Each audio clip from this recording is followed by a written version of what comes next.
दोस्तों सभी को नमस्कार, जय हिंद, राम राम।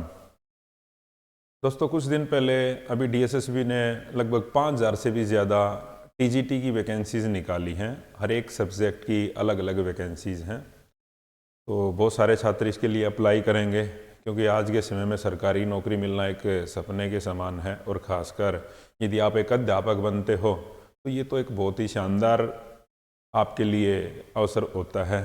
और जो अच्छी किस्मत वाले होते हैं उन्हीं को भगवान टीचर बनाता है, मेरा मानना है। तो दोस्तों अब आपके सामने समस्या है, बहुत सारे छात्र इसके लिए तैयारी करेंगे, लेकिन तैयारी करें कैसे, क्या तरीका अपनाएं? क्योंकि यहाँ पर उनके सामने सबसे बड़ा जो चैलेंज रहेगा, आपके 200 क्वेश्चन आपको टीजीटी के अंदर मिलेंगे, आपके पेपर के अंदर 200 क्वेश्चन मिलेंगे और आपके पास टाइम होगा लिमिटेड। आपको 120 मिनट के अंदर इन 200 क्वेश्चन से जाना पड़ेगा। एक क्वेश्चन के लिए लगभग 1 मिनट भी नहीं मिली, तो आप इसके लिए तैयारी कैसे करें? देखो कोई भी दोस्तों एग्ज़ाम जो पास करने वाले जो स्टूडेंट हैं, कोई ऐसा नहीं है कि जो लगातार पढ़ता रहेगा या सारा दिन किताब उठाता रहेगा तो वही पेपर निकाल पाएगा, ऐसा नहीं। एक तरीका, आपको यदि कोई भी पेपर पास करना है उसके लिए पहले आपको एक, जैसे युद्ध में जाते हैं ना, उसके लिए एक रणनीति तैयार करते हैं, तो ये भी आपके लिए एक परीक्षा भी एक रण है। इसके लिए आपने एक नीति तैयार करनी पड़ेगी और उसी के तहत यदि हम जाएंगे तभी हम इसमें सिलेक्शन ले पाएंगे। तो जो मेरा अनुभव है, पिछले लगभग 15 साल से हम इस फील्ड से जुड़े हुए हैं, तो आप इस 200 क्वेश्चनों को 120 मिनट में कैसे पार कर सकते हो और प्लस सिलेक्शन कैसे सुनिश्चित कर सकते हो, तो ये मैं थोड़ा आपके सामने डिस्कस करता हूँ। तो वीडियो को आप लास्ट तक देखना, ठीक है। जो हमारा अनुभव है पिछले 15 साल का इस फील्ड से जुड़े हुए हैं, तो ये आपको ज़रूर काम आएगा। तो सबसे पहले तो मैं बात करता हूँ दोस्तों कि आपका पेपर किस तरह से बटा हुआ है।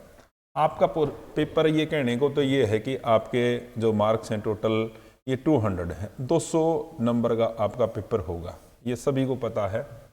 इसमें खासकर जब हम टीजीटी की बात करते हैं तो टीजीटी में सब्जेक्ट अलग अलग हैं, हर एक सब्जेक्ट का अपना अलग एग्ज़ाम होगा। तो इसमें मैं मानता हूं, जैसे ये है ना, पार्ट एक तो हो जाता है हमारा पार्ट ए, जिसको मैं कॉमन पेपर कह सकता हूं। एक आ जाता है पार्ट बी, जिसको मैं सब्जेक्ट वाला पोर्शन कह सकता हूं। तो अब इन्हीं पे डिस्कस करेंगे कि आपने सब्जेक्ट और कॉमन पेपर के 200 क्वेश्चन हैं, आपने ये 120 मिनट में आप कैसे कवर करोगे इनके लिए, ठीक है। तो इसके लिए मैं आपको एक तरीका बताता हूं दोस्तों। जैसे आप देखिए कि पहला पोर्शन है आपका, ये बटा हुआ है, इसके अंदर पहले पोर्शन में आपके सेक्शन मिलते हैं आपको। वैसे तो पेपर तो एक इकट्ठा ही होगा, लेकिन हम सेक्शन वाइज अलग अलग बात कर लेते हैं। यहाँ पे हम बात करते हैं, एक तो सबसे पहले आपकी इसमें हिंदी आएगी, हिंदी। दूसरा सब्जेक्ट लैंग्वेज है इंग्लिश। फिर का आप आ जाता है मैथ्स, रीजनिंग,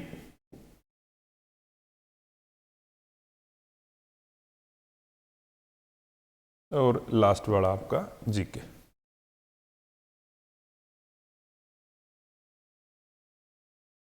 हर एक जो सब्जेक्ट है ये, इनकी लगभग बराबर ही ये वेटेज है, उतने ही क्वेश्चन आएंगे और उतने ही नंबर के होंगे।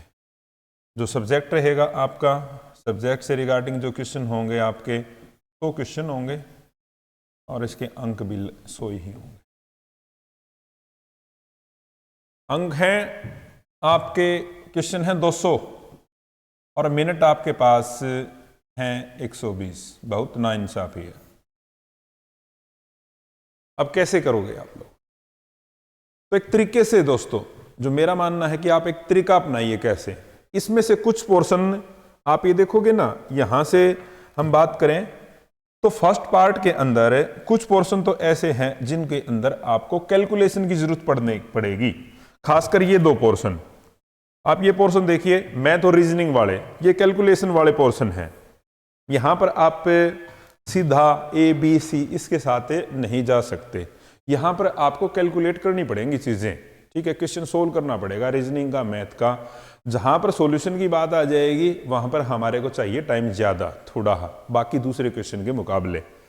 अब ये देखना कि टाइम तो वही है, तो उन दूसरे पोर्शन से हमारे को टाइम किसके लिए एडजस्ट करना पड़ेगा, इस पार्ट के लिए, खासकर ये दो जो मैथ और रीजनिंग वाला पोर्शन है ना, इसके लिए एडजस्ट करना पड़ेगा। कहां से, आप देखिए हिंदी में हम देखते हैं कि हिंदी में आमतौर पर जो क्वेश्चन आएंगे उसके लिए आप टाइम निर्धारित कीजिए कि वे मेरे को हिंदी में जाना पड़ेगा, यहां से हिंदी के लिए मैं करूं उनको लगभग 10 मिनट में, हिंदी को मैं कर लूं 10 मिनट में कवर करता हूं। उसके बाद इंग्लिश है, इंग्लिश के लिए भी आप दे सकते हो इसको 10 से 12 मिनट आप ने ये करनी है, 10 से 12 मिनट, 10 मिनट में से 12 मिनट में आपने ये करनी है। जीके, जीके में देखो अगर क्वेश्चन आपको आता है तो ठीक है, नहीं आता तो नहीं, तो कोई ज़्यादा इसमें ऐसा नहीं है कि आपको कैलकुलेशन करनी पड़ेगी। तो जीके के लिए दोस्तों आप यहाँ पे रखिए, जीके के लिए भी आप 8-10 मिनट ही रखिए, 8 मिनट के करीब, लगभग 10 मिनट से कम समय रखिए, ठीक है। अब इस पोर्शन को देखना दोस्तों, अब आपके पास यहाँ पर जो पोर्शन है हमने कवर किया लगभग 30 मिनट में, तो बाकी 3 पोर्शन कर लिए 30 मिनट में, तो इसके 22 मिनट इनके हुए और 8 मिनट यहाँ से हुए, तो टोटल 30 मिनट, तो मैंने 30 मिनट में 3 पोर्शन कर लिए। अब बचे मेरे पास 30 मिनट, ठीक है। अब बचे मेरे को, मैंने क्या किया, दोनों पोर्शनों को 60-60 मिनट में डिवाइड कर लिया। मैं पार्ट ए यानी जो कॉमन पोर्शन है उसके लिए भी 60 मिनट रखूंगा और जो सब्जेक्ट है उसके लिए भी 60 मिनट रखूंगा। अब यहां से देखो आप भाई, ये 30 मिनट में आपने ये पोर्शन ने कर लिया 30 मिनट आपकी बाकी हैं, तो 30 मिनट आप दिए यहां पर मैथ और रीजनिंग के लिए, क्योंकि ये जो कैलकुलेशन वाला पोर्शन है, ठीक है, तो 30 मिनट। हाँ, हो सकता है कि यहाँ पर अब इंग्लिश को भी आप 10 मिनट में कर लो तो 2 मिनट यहाँ पे आ जाएगी। तो मेरा कहने का मतलब है मैथ और रीजनिंग के 40 क्वेश्चन हैं, उनके सॉल्यूशन के लिए आपको 30-35 मिनट तो जरूर चाहिएंगी, ठीक है, अगर आपको उनको सोल्व करना है। बाकी अब बात आती है आपके सब्जेक्ट की। सब्जेक्ट में दोस्तों जैसे भाई कुछ ऐसे सब्जेक्ट हैं, जैसे आप ही देखिए कि भाई एसएस है, हिंदी है, यहाँ पे कैलकुलेशन नहीं चलेगी। यहाँ पे तो आपने पढ़ा, सब्जेक्ट आता है या तो क्वेश्चन आता है तो ठीक है, नहीं आता है तो ठीक है, ठीक है। जो ज़्यादा दिक्कत आएगी वो आएगी आपके जिनमें कैलकुलेशन वाला है, खासकर टीजीटी मैथ्स वाले स्टूडेंटों को, ठीक है। टीजीटी मैथ के जो स्टूडेंट्स हैं उनको दिक्कत आएगी, तो वहाँ पर भी उन्होंने इसी तरह का तरीका अपनाना पड़ेगा कि मेरे को कितने मिनट में कितने क्वेश्चन करने हैं सब्जेक्ट के भी, ठीक है। तो यहाँ पर मान लीजिए आप टीजीटी एसएस के स्टूडेंट हैं, तो 60 मिनट में 1 घंटे में आप लगभग यहाँ पे आपके पास बचे 100 क्वेश्चन, आपके पास बचे 100 क्वेश्चन सब्जेक्ट के, तो मिनट है आपकी यहाँ पर 60, तो 60 मिनट में आप लगभग जा सकते हो 80-90 क्वेश्चन तक तो जा सकते हो, 80 तक तो जा ही सकते हो, ठीक है। अगर आप पेपर में 180 के करीब 75-80 के जो करीब जो क्वेश्चन है वो तो अटेम्प्ट पे कर ही सकते हो इस तरह से। तो दोस्तों कोई भी एग्जाम है जो वो पेपर जो पास होगा ना, वो एक तरीके से पास होगा, इस तरह से ये कहते हैं दीवार दगाने से काम नहीं चलेगा। आप इसके लिए जैसे जब मॉक टेस्ट लगाओगे ना, मॉक टेस्ट में देखिए कि मैं कितने टाइम में मैं कौन सा पोर्शन सोल्व कर पाता हूँ। तो डीएसएसबी है जो, वो एक टाइम मैनेजमेंट का गेम है कि आप किस तरह से मैनेज करके चलते हो। जो इस तरह से मैनेज करके चलेगा वो डीएसएसबी को पार कर जाएगा, ठीक है। और जो मैनेजमेंट करके नहीं चलेगा पेपर की, मेरे को कितने मिनट में कौन सा पोर्शन क्वालिफाई करना है, मतलब सोल्व करना है, तो वो डीएसएसबी नहीं कर पाएगा। तो दोस्तों हमारा जो इंस्टीट्यूट है सोनीपत चाणक्य, अभी भी रिसेंट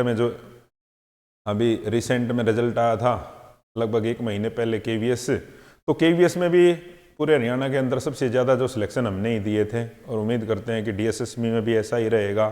डीएसएस में भी पहले बैचों में बहुत सारे जो सिलेक्शन हमने दिए हैं, तो आप अगर तैयारी करना चाहते हो तो आप ऑफलाइन या ऑनलाइन किसी भी मोड में आप हमसे तैयारी के लिए जुड़ सकते हो। देखो दोस्तों, इसके लिए जो हम बैच शुरू करने जा रहे हैं तो ये शुरू करेंगे 1 फरवरी से।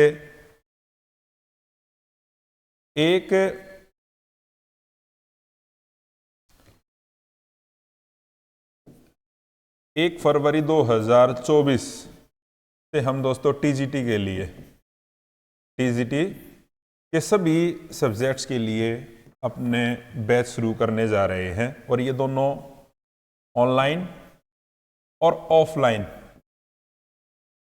ये दोनों मोड में चलेंगे। ऑनलाइन के लिए आप प्ले स्टोर से जाके सोनीपत चाणक्य के नाम से